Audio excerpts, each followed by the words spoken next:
ಮುಖ್ಯ ಅಲ್ಲ, ಜಾತಿ ಮುಖ್ಯ ಅಂತ. ಏನಿಲ್ಲ, ಪಕ್ಷ ಮುಖ್ಯ ಅಲ್ಲ, ಜಾತಿ ಮುಖ್ಯ ಅಂತ. ಇವತ್ತೇನು ಕಳೆದ ಒಂದು ತಿಂಗಳಿಂದ ಟಿವಿಗಳಲ್ಲಿ ಬಹಳ ಕೆಟ್ಟದಾಗಿ ಏನೋ ಆಗೋಗ್ಬಿಡುತ್ತೆ ಅಂತೇಳಿ ಸರ್ಕಾರದ ಬಗ್ಗೆ ಜನ ಮಾತಾಡ್ತಾರೆ. ಕಾಂಗ್ರೆಸ್ ಪಕ್ಷದಲ್ಲೂ ಮಾತಾಡ್ತಾರೆ ಒಂದು ಗುಂಪು, ಬಿಜೆಪಿನಲ್ಲೂ ಮಾತಾಡ್ತಾರೆ ಒಂದು ಗುಂಪು. ಏನಾದ್ರೂ ಈಗ ಅಹಿಂದ ವರ್ಗ ನನಗೆ ಕೇಳ್ತಾ ಇರೋದು, ಬೇರೆ ಸಿದ್ದರಾಮಯ್ಯ ಅಲ್ಲ ಈ ರಾಜ್ಯದ ಮುಖ್ಯಮಂತ್ರಿ.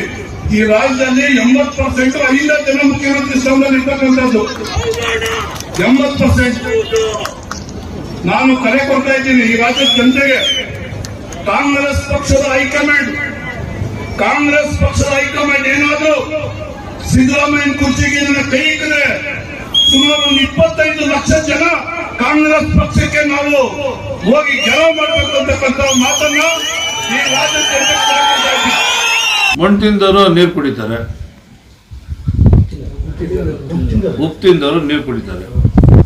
ಪಾಪದ ಕೂಡ ತುಂಬಾಗೈತೆ. ನನಗೊಂದು ಚಾನ್ಸ್ ಸಿಗ್ತೈತೆ ಅನ್ನೋದು ನನ್ನ ಆಸೆ.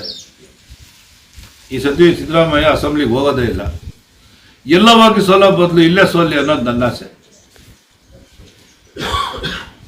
ದಮ್ಮಿದ್ರೆ ತಾಕತ್ತಿದ್ರೆ ಬಾದಾಮಿಗೆ ಹೋಗಿ ನಿಂತ್ಕೊಂಡ್ಲಿ ಅಂತ ಅವರು ಇಲ್ಲ, ಏನೂ ಇಲ್ಲ. ನನ್ನ ಸೋಲ್ಸಕ್ಕೆ ಯಾರ ಕೈನಲ್ಲೂ ಆಗಲ್ಲ. ಕೋಲಾರದಲ್ಲಿ 2018 ಸ್ವಂತ ನಾನೇ ಸ್ವಯಂ ಅಪರಾಧ ನಂದು. ನಾನು ಸೋತಿದ್ದು ಯಾವ ಊರಲ್ಲೂ ನಾನು ಸೋತಿದ್ದೀನಿ ಅಂತ ನಮ್ಮ ಕಾರ್ಯಕರ್ತರು ಸಿದ್ದರಾಮಯ್ಯ ಬಂದ ಅಂತಲೂ ಹೋಗಿಲ್ಲ. ಬಂಡೆ ಥರ ನಿಂತವ್ರೆ. ದುಡ್ಡು ಕಾಸೆ ಕೊಡಬೇಕಾಗಿಲ್ಲ. ಅವರೇ ಅವ್ರವ್ರ ಪಂಚಾಯತಿಗಳಲ್ಲಿ ಅವ್ರವ್ರ ಗ್ರಾಮದಲ್ಲಿ ಅವರೇ ಹಾಕೊಂಡು ಈ ಸತಿ ಎಲೆಕ್ಷನ್ ಮಾಡ್ತಾರೆ.